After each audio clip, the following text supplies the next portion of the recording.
ورحمۃ اللہ وبرکاتہ۔ بسم اللہ الرحمن الرحیم، والصلاة والسلام علی رسولہ الکریم وعلی آلہ واصحابہ اجمعین۔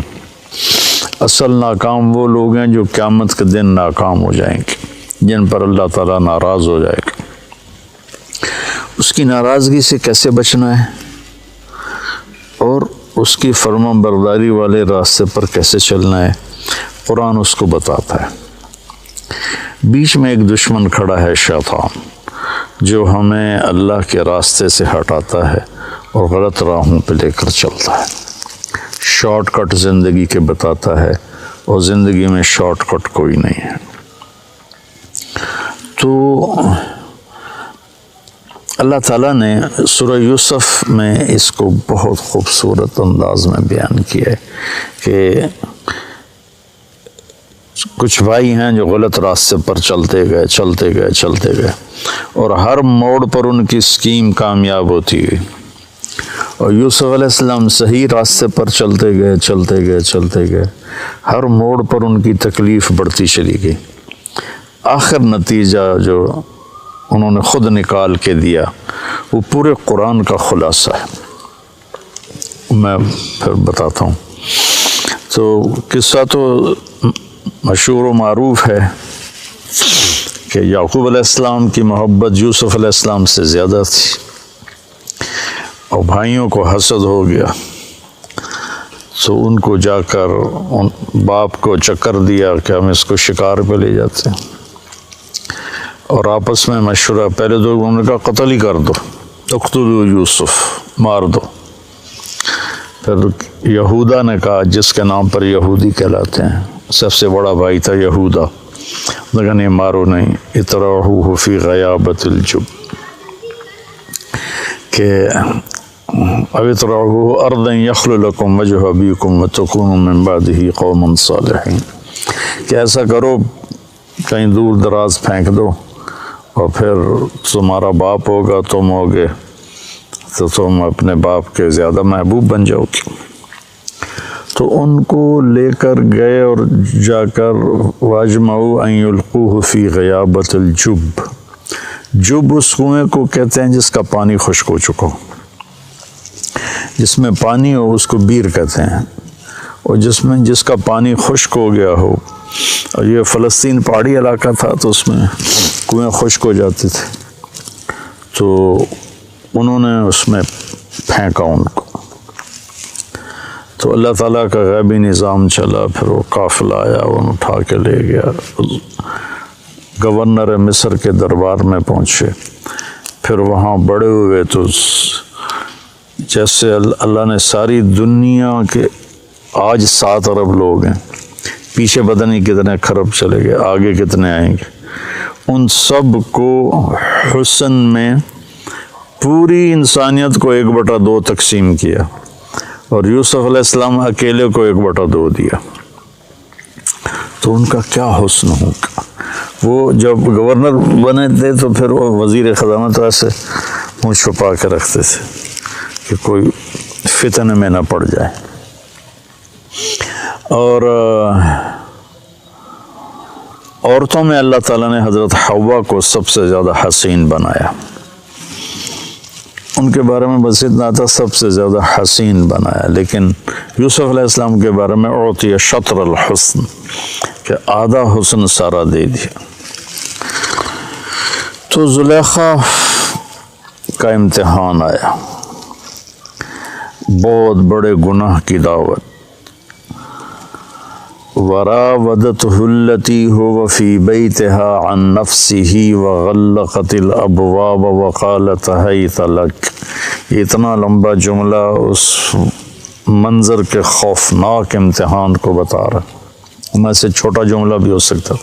تو یوسف علیہ السلام پر 2 امتحان آئے، ایک بہت بڑے گناہ کا امتحان آیا، ایک مصر کے حسن و جمال کا فتنہ، اور دوسرا بھائیوں کی طرف سے جو آزمائشیں چلیں اور ان کی مخالفانہ تدبیریں چلیں، انہوں نے اس پر جو صبر کیا۔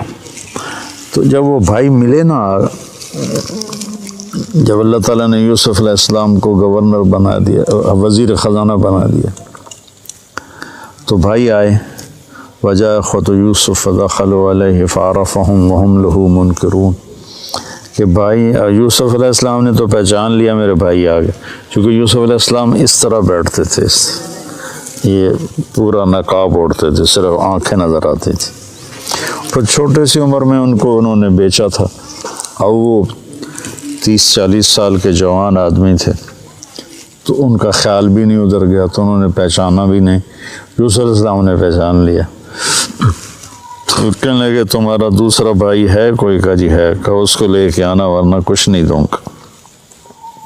پھر ان کو ایک بہانے سے اپنے پاس رکھ لیا۔ جب انہوں نے بنیامین کو اپنے پاس رکھ لیا تو یہودا نے کہا میں تو واپس نہیں جاؤں گا، پہلے ہم نے یوسف کو کھویا، جان بوجھ کے ہم نے شرارت کی، اب بنیامین ہماری وجہ سے تو نہیں، خود اپنی وجہ سے ایسا ہو گیا، تو جب تک میرا باپ کوئی مجھے اجازت نہیں دے گا میں ادھر ہی بیٹھا ہوں، تم جاؤ۔ تو جب بھائی گئے اور انہوں نے کہا کہ بنیامین نے چوری کر لی ہے اور مصر کے وزیر خزانہ نے روک لیا ہے، تو اس پر انہوں نے خط لکھا۔ اچھا، یوسف بھی نبی اور یعقوب بھی نبی علیہ السلام، اب بیچ میں 7 دن کا سفر ہے ٹوٹل، تو پورے پتہ نہیں کتنے سال، 20-30 سال 40 سال وہ ادھر موجود ہیں، سلامت یہ ادھر موجود ہیں، بتانے کی اجازت نہیں، ورنہ جیسے ہی وہ وزیر بنے تھے اسی وقت وہ اپنے باپ کو پیغام بھیج دیتے کہ میں ٹھیک ٹھاک ہوں، آپ آ جائیں۔ اللہ کی ادھر بھی وحی آ رہی تھی کہ نہیں بتانا، اور یعقوب کے لیے بھی تھا کہ ان کو بھی نہیں بتانا۔ وَبْيَضَّ عَيْنَاهُ مِنَ الْحُزْنِ فَهُوَ كَظِيمٌ، آنکھیں ان کی چلی گئیں روتے روتے، اور غصہ پیتے پیتے پیتے پیتے وہ پھول کے مشکیزہ بن گئے۔ کظیم، کاظم اس مشکیزے کو کہتے ہیں جو پانی سے فل کر کے ٹائٹ کر کے بند کر دیا جائے۔ جتنے بھی سال بھائیوں نے یعقوب علیہ السلام کے ساتھ وقت گزارا یوسف علیہ السلام کے بغیر، تو انہوں نے کہا فصبر جمیل، پورے 40 سال میں ایک لفظ بھی طعنہ نہیں دیا میرا بیٹا تم نے گم کر دیا، حالانکہ آپ کو پتہ تھا انہوں نے فراڈ کیا ہے، لیکن پورے 40 سال میں ایک۔ پھر خط لکھا عزیز مصر کے نام کہ میں یعقوب بن اسحاق آپ سے مخاطب ہوں، ہم نبیوں کی اولاد ہیں، ہم چور نہیں ہیں، ہم پر بہت زمانے سے آزمائش کی چکی چل رہی ہے۔ پہلے میرے چچا کو حضرت اسماعیل کو، ان کو بھی باپ لکھا، پہلے میرے باپ کو چھری کے نیچے سے نکالا گیا، پھر میرے بیٹے کو مجھ سے جدا کیا گیا، آج 40 سال ہو گئے، مجھے اس کا کچھ پتہ نہیں ہے، تو نے اس کے بھائی کو روک لیا، وہ میرے غم کی تسلی تھا، مہربانی کرو میرا بھائی واپس کر دو، میرا بیٹا واپس کر دو۔ یہ خط جب یوسف علیہ السلام نے پڑھا تو ان کا دل بھی بھر آیا اور آنکھیں بھی، تو اللہ کی طرف سے اجازت ہو گئی کہ بتا دو، اور اوپر سے بھائی بھی پہنچ گئے۔ ایھا العزیز قد مسنا واہلنا الضر وجئنا ببضاعة مزجاة فاوف لنا الکیل وتصدق علینا ان اللہ یجزی المتصدقین۔ کیا عاجزی ہے ان الفاظ، اور کیا ذلت اور پستی کی انتہا کو چھو کر وہ گفتگو کر رہے تھے، کیا بتاؤں۔ تو ادھر سے حکم آ چکا تھا کہ بتا دو، تو اس طرح اوڑا ہوا تھا نا، اپنے پگڑی کا جو یہ تھا نا، اس کو ایسے رکھتے تھے۔ تو جب انہوں نے کہا کہ ہم یہ تھوڑی سی پونجی لائے ہیں، اور ہمارے پاس ہے بھی کچھ نہیں، فقر بہت ہے، تو برائے مہربانی ہم پر صدقہ کر دیں۔ تو پھر یوسف علیہ السلام نے ایسے کیا، ایسے تھا،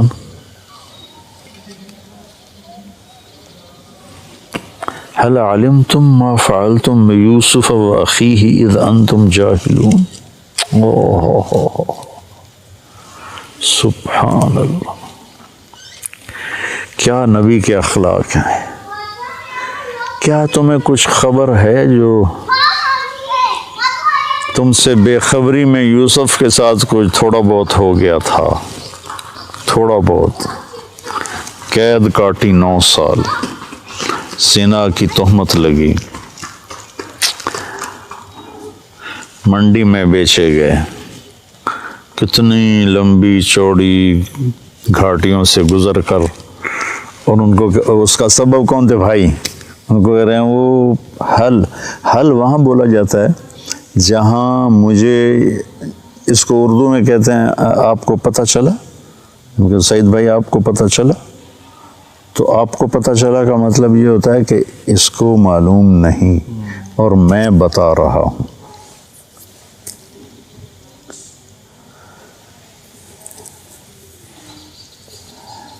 یہ جہاں زیب کا بیٹا فوت ہوا تھا عبداللہ، تو میں آیا رائمنڈ سے، تو علی چھوٹا سا تھا، یہاں کھیل رہا تھا، میری گاڑی اندر انٹر ہوئی تو بھاگ گیا، آپ کو پتہ چلا عبداللہ فوت ہو گیا ہے۔ وہاں سے میں نے حل کا مطلب سیکھا کہ حل اتاک حدیث الغاشیہ، آپ کو پتہ چلا جو چھا جانے والا دن ہے وہ کیسا ہے۔ تو حل وہاں بولا جاتا ہے جہاں یہ ہو کہ بھائی مولوی حذیفہ کو جو میں بتا رہا ہوں نا اس کو معلوم نہیں، تو حل آپ کو کچھ پتہ چلا، جنہوں نے کیا ہی سارا بربادی، قدم قدم پہ سازے، ان کا حل علمتم ما فعلتم، فعلا کا جو صیغہ ہے یہ غیر ارادی حرکت کے لیے ہوتا ہے، جیسے میرا یہ میں پاؤں ہل رہا ہے نا، یہ غیر ارادی حرکت ہے۔ فعلا استعمال ہوتا ہے غیر ارادی حرکت کے لیے، پھر ارادی کے لیے بھی عاملہ کا لفظ استعمال ہوتا ہے ارادتاً جو کام کیا جائے۔ تو ما فعلتم میں یہ پھر ان کے جرم کو ہلکا کیا کہ تم سے بس ایم ہی ہو گیا، تم کرنے کا کوئی ارادہ تو نہیں تھا، بلا ارادہ ہو گیا۔ اذ انتم جاہلون، وہ بھی بے خبری میں ہو گیا، تمہیں اصل میں پتہ نہیں تھا۔ حالانکہ یہاں عبارت یوں بنتی قد علمتم، تمہیں خوب خبر تھی، ما ظلمتم، جو تم نے ظلم کیا، بیوسف و اخیہ، یوسف اور اس کے بھائی پر جو تم نے ظلم کیا، اذ انتم عامدون، اور تم نے جان بوجھ کے یہ سارا کچھ کیا، تم نے پوری بدنیتی کے ساتھ کیا، تو اس کا بالکل الٹ لے کر آئے حل علمتم، آپ کو کچھ پتہ چلا ہی ہوگا، آپ کو تو میرے خیال میں معلوم نہیں، تو میں آپ کو بتاتا ہوں ما فعلتم، جو تھوڑا بہت یوسف کے بارے میں آپ سے ہو گیا، وَأَخِيهِ، اور اس کے بھائی کے بارے میں، اذ انتم جاہلون، جو آپ نے بے خبری میں کیا، آپ کا ارادہ تو نہیں تھا۔ تو اب جو اس وقت ان کا امپریشن بنانا، اس کو جو قرآن نے بیان کیا، کمال کر دیا۔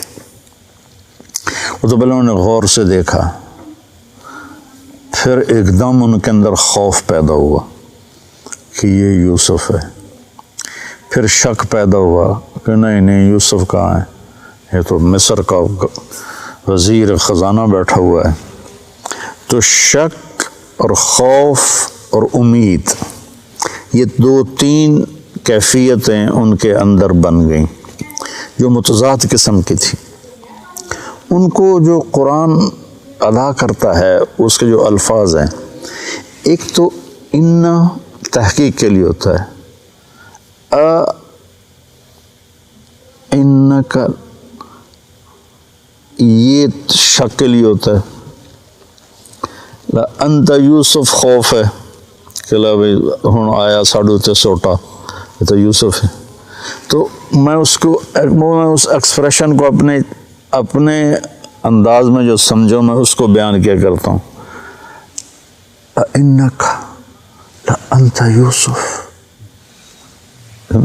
اِنَّكَ لَأَنْتَ یوسف. مجھے بڑا مزہ آتا ہے اس آیت میں کہ کس طرح اللہ نے مختلف کیفیات کو جمع کر کے میں اس کو چہرے پہ لانے کی کوشش کرتا ہوں. اِنَّكَ لَأَنْتَ یوسف. تو نے کہا انا یوسف وہذا اخی، میں یوسف ہوں، یہ میرا بھائی ہے. قد من اللہ علینا. اب یہ سورہ یوسف کا خلاصہ دو لفظ ہیں، اور یہی دو لفظ پورے قرآن کا خلاصہ ہیں، پوری زندگی کا خلاصہ ہیں، اور کامیاب زندگی کا خلاصہ ہیں کہ انہ من یتقی ویصبر فإن اللہ لا یضیع اجر المحسنین. کہ میرے بھائیو، زندگی کے راہوں میں جو تقوی اور صبر کو ساتھی بناتا ہے وہ ضائع نہیں ہوتا، وہ کامیاب ہوتا ہے. تو تقوی میں اشارہ تھا زلیخا کے قصے کی طرف کہ بہت بڑی دعوت آئی حرام کی، اور اس میں اللہ نے ان کو اتنا استقامت بخشی، اور اس نے سارے دروازے بند کیے تھے، وہ دوڑے، دروازے کھلتے چلے گئے، اللہ کی قدرت سے تو کھلتے چلے گئے. تو تقوی سے مراد تھا اس زلیخا کے مکر سے بچنا، یعنی جتنے بھی گناہوں کا راستہ ہے اس سے بچنا تقوی. یصبر میں اشارہ تھا بھائیوں کے ظلم کو برداشت کرنا. آپ اندازہ لگائیں جب بھائی اور یعقوب علیہ السلام سارے آ گئے تو یوسف علیہ السلام کارگزاری سنانے لگے کہ میرے ساتھ کیا ہوا. تو کارگزاری شروع سے نہیں سنائی کہ بھائی سامنے تھے اور شرمندہ ہونا تھا انہوں نے. وَقَدْ أَحْسَنَ بِي اِذْ أَخْرَجَنِي مِنَ السِّجْنِ وَجَاءَ بِكُم مِّنَ الْبَدْوِ مِن بَعْدِ أَن نَزَغَ الشَّيْطَانُ بَيْنِي وَبَيْنَ إِخْوَتِي إِنَّ رَبِّي لَطِيفٌ لِمَا يَشَاءُ. ابا جی میں جیل میں چلا گیا تھا، یہاں سے کارگزاری شروع کی. مجھے انہوں نے نکالا، میں نے راستے میں مارا اور مجھے باندھا، پھر باندھ کے کنویں میں پھینکا، پھر میں ڈول میں بیٹھا، پھر مجھے انہوں نے چند کوڑیوں میں بیچا، پھر میرے اوپر زنا کی تہمت لگی. سارا حذف کر دیا کہ یہ شرمندہ ہوں گے، میرے بھائی شرمندہ ہوں گے. کامیابی کا یہ راستہ ہے.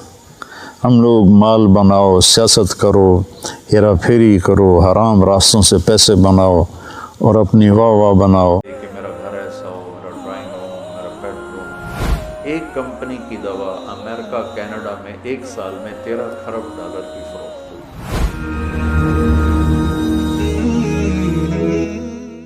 دنیا میں ہر انسان ایک خوبصورت زندگی ڈھونڈتے ڈھونڈتے ڈھونڈتے مر جاتا.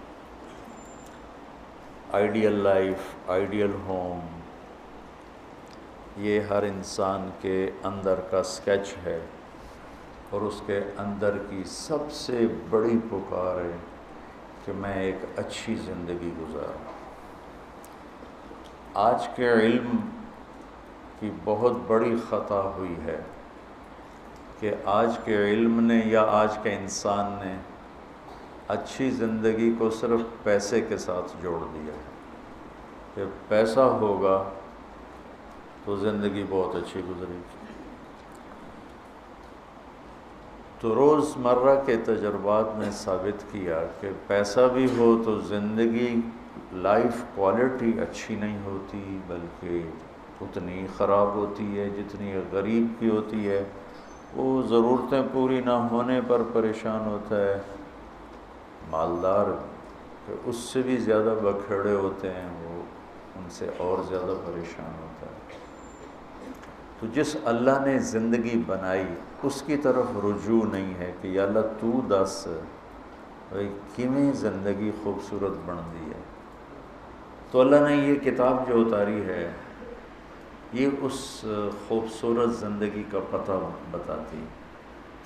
اور اللہ دعویٰ کرتا ہے کہ ان ھذا القرآن یہدی للتی ہی اقوم، کہ یہ صرف قرآن ہی ہے، ان ھذا القرآن، صرف یہی قرآن ہی ہے جو صحیح زندگی کا راستہ بتاتا ہے، پتہ بتاتا ہے۔